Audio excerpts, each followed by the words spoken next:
Welcome to another holiday edition of The Weather Chef. I hope you can tell by the color scheme that we're going there with the red and the white, and that's going to transfer on over into our recipe as well. And I know there's a lot of holiday baking going on, so this red velvet cheesecake is going to fit right in.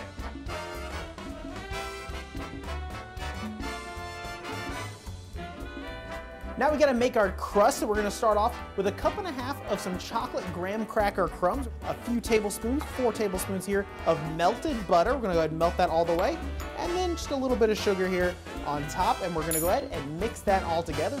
For cheesecake, you need a special pan. It's called a spring-form pan. It has a little latch here on the side, allows you to take the sides off when you're done. And this is a special pan here that we get at the Pizzazz Performance Kitchen. Come down, buy one of these. It's actually clear on the bottom, has glass. You can see me right through there. So now we're gonna take the graham cracker crumbs, butter, sugar mixture, and we're gonna pour that right into our spring-form pan. Hands are gonna get a little dirty as we take that and we press that all the way into the bottom of the pan there. Now that the base is out of the way, it's time to start working on the filling, which requires a whole lot of cream cheese. This is a cheesecake, so we're gonna put 3 entire blocks of cream cheese, and then we're gonna take a cup and a half of sugar and add that right on top, and then take our handy dandy, beautiful green mixer here and go ahead and start mixing.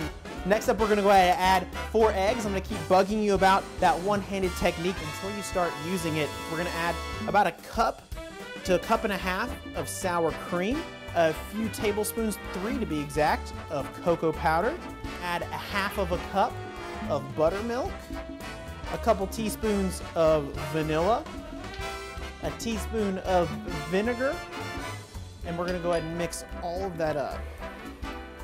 And now you're saying, Micah, but where's the red of the red velvet cake? This is basically brown. Well, we're gonna add some red color to this, and then we're gonna add a whole lot. You're gonna use a whole ounce of red food coloring. Now we're gonna add our beautiful crimson batter on top of our cheesecake crust mixture. Now you're gonna add this in a little bit slowly because we really don't wanna overfill it. Kind of spread it out there in the pan.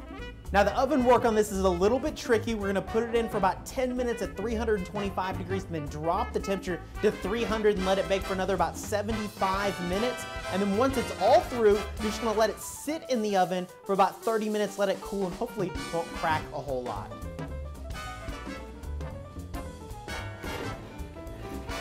And because my friend Molly always says you can never have too much cream cheese, we're gonna add a little bit more here with a little frosting glaze on the top. First, we're gonna add about 3 ounces of cream cheese along with a half stick of butter. We're gonna go ahead and whip that up real quick.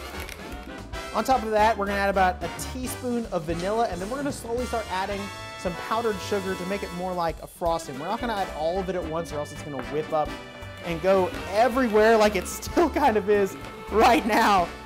Now, after the cheesecake is fully baked and cooled overnight in the refrigerator, it's time to pull it out. So we're gonna use a little TV magic, AKA I cooked a cheesecake last night and brought it in here. So it's ready to go. So we're gonna go ahead and put a little bit of frosting here on the top. It's gonna be a little sticky, a little messy, but we're gonna spread it over the top. And you notice there's probably some cracks there in your cheesecake. It will almost always crack on your cheesecake. If it didn't crack, congratulations, you're a superhero with superpowers, because I've never ever gotten a cheesecake not to crack.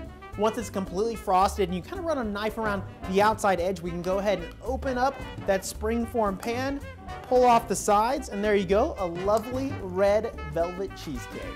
If you're ready to conquer this red velvet cheesecake, head on over to kpp.com, go to the features tab, click the Weather Chef. All my recipes are there, as well as all the videos so you can follow along with. And I hope you have a happy holidays. We'll see you next time.